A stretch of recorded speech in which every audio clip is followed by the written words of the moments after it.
Hello students, welcome to your YouTube channel physics and biology. जी I am Deven Patel. Students, last lecture में 13 में हमने क्या किया था, application of Gauss theorem due to point charge. और आज अपने को करना है electric field due to a line charge distribution. Electric field निकालना है गॉस थ्योरम के हेल्प से। और चार्ज पॉइंट नहीं है, चार्ज कैसा है, लाइन चार्ज है। तो डायग्राम कुछ इस टाइप का दिखेगा लाइन चार्ज का। तो ये डायग्राम है अपना लाइन चार्ज का। ये लाइन चार्ज है, प्लस प्लस माइनस भी मान सकते हो आप, कोई इशू नहीं है। प्लस प्लस प्लस ऐसे बहुत सारे चार्ज होंगे। क्लियर है। अब इस चार्ज के लिए गॉसियन सरफेस क्या होगा, तो इस चार्ज के लिए गॉसियन सरफेस होगा सिलेंडर। तो एक सिलेंडर हमने बना लिया गॉसियन सरफेस, ये सिलेंडर बना लिया गॉसियन। सेम डिस्टेंस पर होना चाहिए, सिमेट्री होना चाहिए। ये प्रॉपर्टी है गॉसियन सरफेस की, सिमेट्री।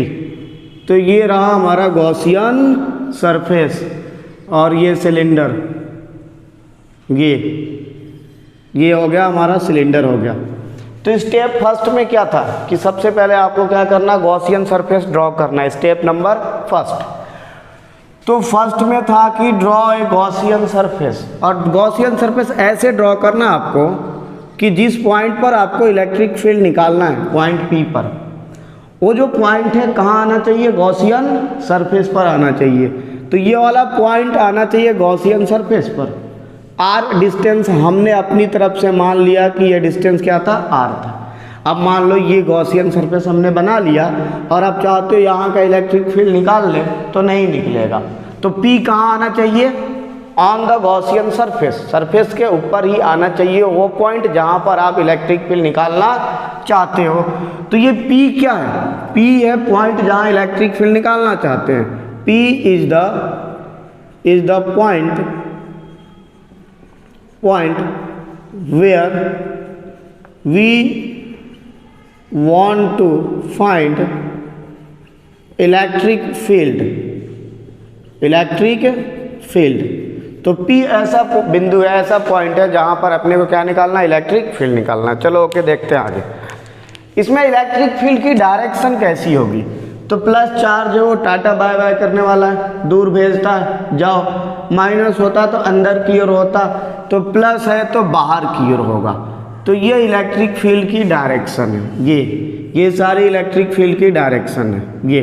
तो ये इलेक्ट्रिक फील्ड की डायरेक्शन है, टाटा बाय बाय करने वाला ये चार्ज है इलेक्ट्रिक फील्ड, और ये इलेक्ट्रिक फील्ड की डायरेक्शन है। ओके, ये क्लियर हो गया कि ये सारे डायरेक्शन क्या, इलेक्ट्रिक फील्ड की। ओके, अब सुनो क्या क्या हमने किया वो लिखते हैं। स्टेप फर्स्ट में लिखा जाता है कि हमने क्या किया। तो हमने स्टेप फर्स्ट में एक गॉसियन सरफेस लिया। Consider a Gaussian surface, consider a cylindrical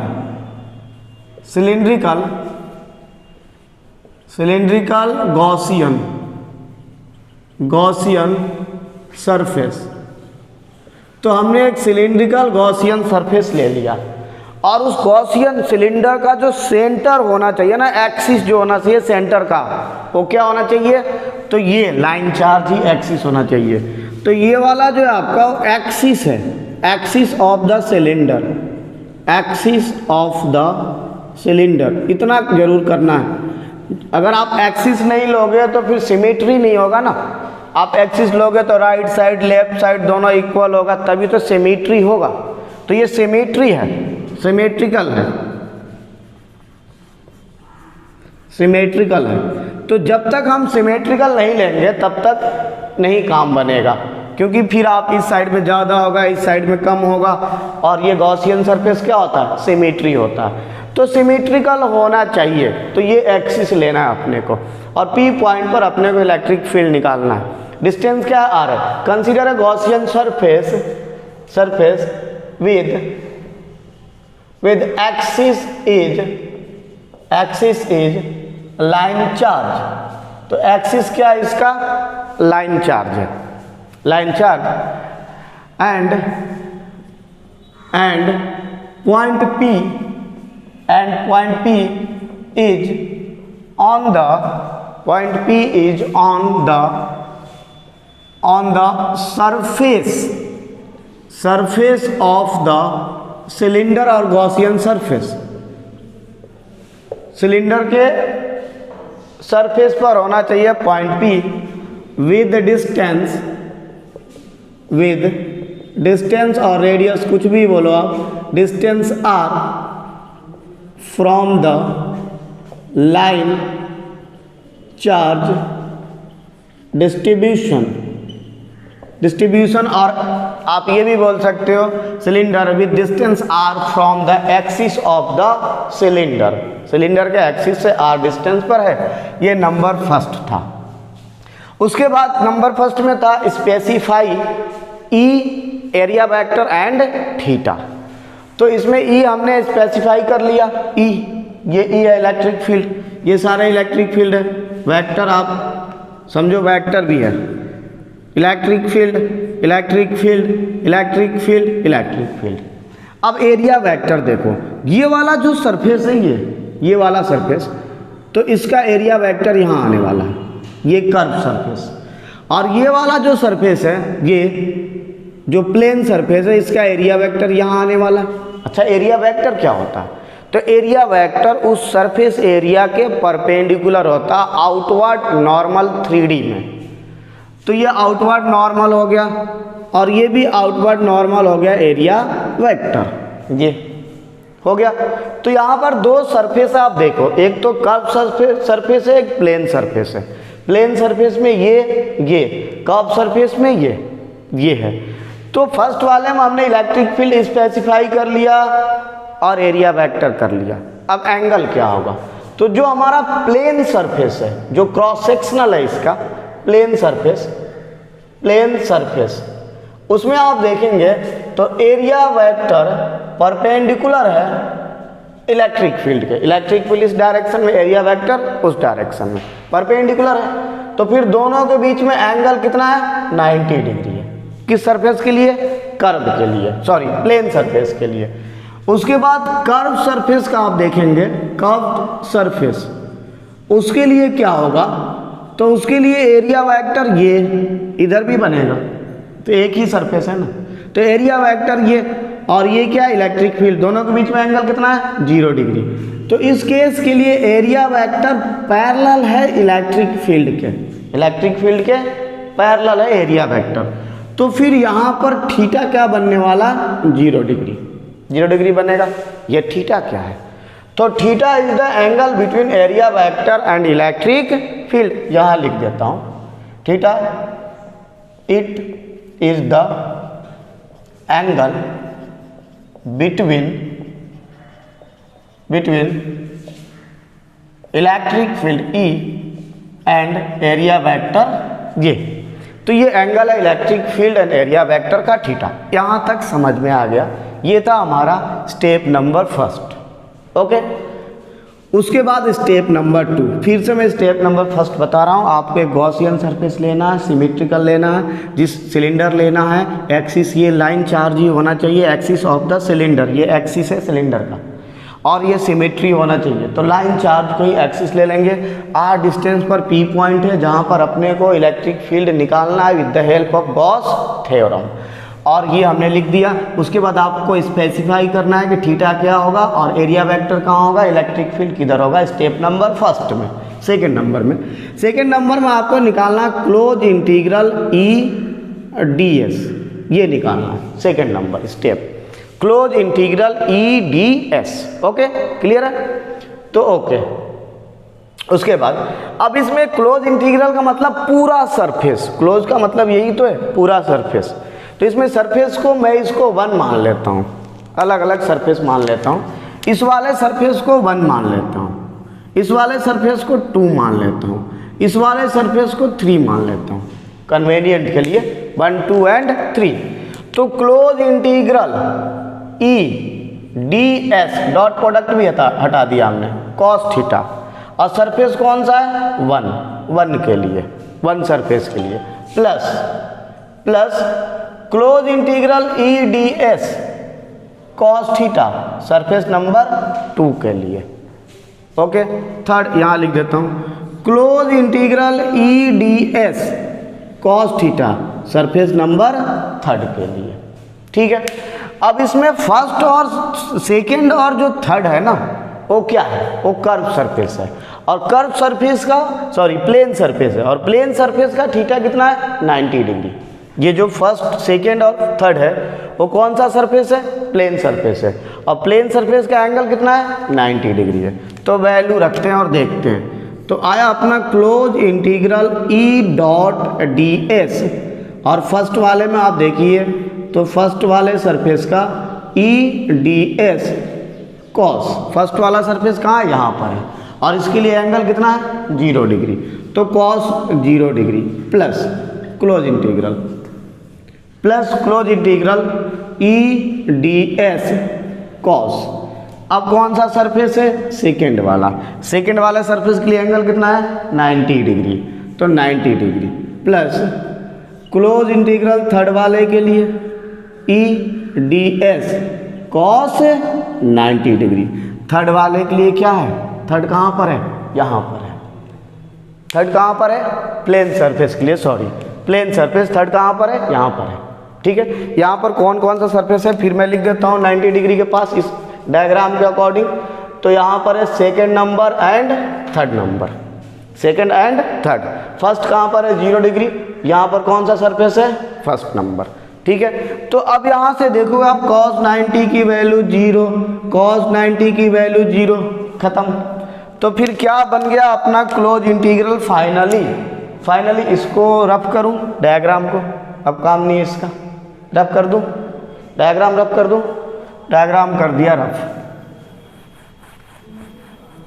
ये तो यहाँ से अपना आ गया close integral E D S vector dot product equal to, ये दोनों हो गया 0।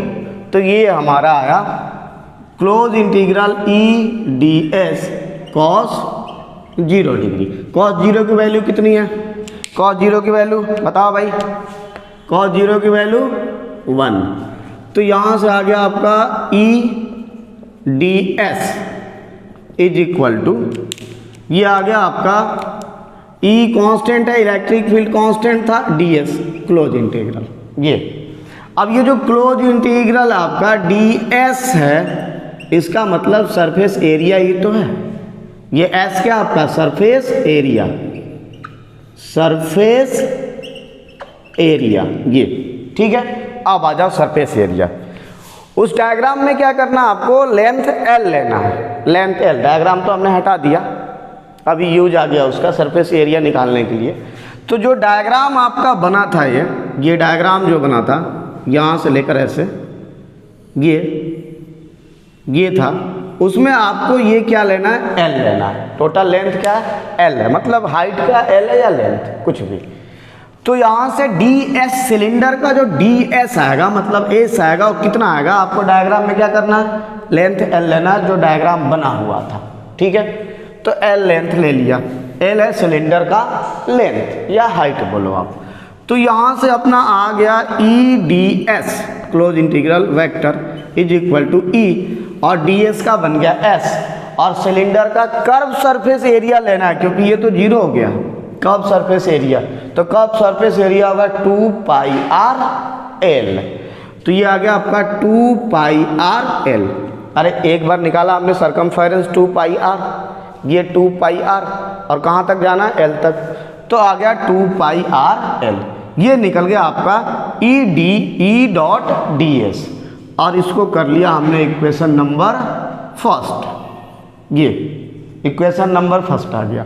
तो ये था हमारा सेकेंड स्टेप कि हमें निकालना था ई डॉट डी एस। ठीक है, उसके बाद थर्ड में क्या है वो देखते हैं। स्टेप नंबर थर्ड में था कि आपको निकालना है कि गॉसियन सरफेस के अंदर में चार्ज कितना है। Step number third, total charge inside the Gaussian surface, total charge inside the Gaussian surface, वो कितना है, तो Q इक्वल टू, अब ये एक लाइन चार्ज डिस्ट्रीब्यूशन है जिसमें हम यूज करते हैं लैम्डा। लैम्डा क्या होता है, तो लैम्डा होता है line charge density, linear charge density, ये भी बोल सकते हो, linear charge density, line charge density बोल सकते हो आप। तो ये जो lambda L linear charge density है और कहाँ तक ये जा रहा, एल तक जा रहा है। तो इनसाइड गॉसियन सरफेस कितना चार्ज होगा, लैम्डा इंटू एल। तो इनसाइड गॉसियन सरफेस ये चार्ज आ गया लैम्डा इंटू एल। इसकी जो यूनिट होगी ना ऐसे गिवन होती, कूलम पर मीटर, ऐसे कूलम पर मीटर, और ये लेंथ आपका metre, metre metre cancel out, coulomb आ गया। तो ज़्यादा कंफ्यूज नहीं होना है, न्यूमेरिकल में पता चल जाएगा क्या गिवन है। तो ये आ गया आपका lambda into L total charge in the form of linear charge distribution, ये आ गया। उसके बाद ये हटाता हूँ, ये किसी काम का नहीं है ये। तो ये टोटल चार्ज। लास्ट प्रोसेस में जो है फोर्थ में क्या है, फोर्थ में ये है कि आपको निकालना है, कंपेयर करना है, यूज करना है गॉस लॉ। तो according to Gauss theorem, according to Gauss law क्या करना था, तो close integral E dot D S equal to Q upon epsilon naught, यही तो था गॉस थ्योरम ये। अब इससे आपको कर देना था कंपेयर, तो इसको कर दिया हमने इक्वेशन नंबर सेकंड, ये फर्स्ट था। अब ये जो वैल्यू है ना पुट करेंगे from first and second, value E D S यहाँ रख देंगे। तो यहाँ लिख देता हूँ मैं from equation number first and second से क्या बनने वाला है, यहाँ लिख दो, दिखेगा, फर्स्ट एंड सेकंड दिख जाएगा। तो क्या बनने वाला है, तो ये ई डी एस की जगह लिखेंगे ई इंटू 2πRL। तो हमने लिख दिया E into 2πRL equal to, और ये आपका Q अपॉन एप्सिलॉन नॉट। तो ये आ गया आपका Q अपॉन एप्सिलॉन नॉट, ये बन गया। अब यहां से हमने क्या कर दिया, वैल्यू रख दिया Q का, Q जो है आपका lambda into L upon epsilon not, और इसमें से जो कैंसिल हो रहा है उसको कैंसिल कर दिया। तो ये एल को हमने कर दिया कैंसिल। तो यहाँ से क्या बन गया, E, तो E बन गया आपका lambda upon 2πR epsilon not, और यही बन गया आपका फाइनल फॉर्मूला। तो electric field due to line charge distribution, एक ऐसा इस पर चार्ज भरा हुआ है और किसी एक पॉइंट पर इलेक्ट्रिक फील्ड निकालना है, तो इसके चारों तरफ एक सिलेंडर बना लेंगे सिमेट्रिकल, और वहाँ हमने इलेक्ट्रिक फील्ड निकाल लिया lambda upon 2πR epsilon not, और ये इसका डेरिवेशन हमारा कंप्लीट हो गया। तो ओके स्टूडेंट्स, आज हमने एप्लीकेशन कर लिया गॉस थ्योरम का सेकंड, और 2 एप्लीकेशन है इसका। नेक्स्ट वीडियो में नेक्स्ट एप्लीकेशन करवाऊंगा। Thank you very much for watching this video. अगर हमारा वीडियो आपको सही लगता है तो प्लीज़ चैनल को शेयर एंड सब्सक्राइब करें। Thank you very much.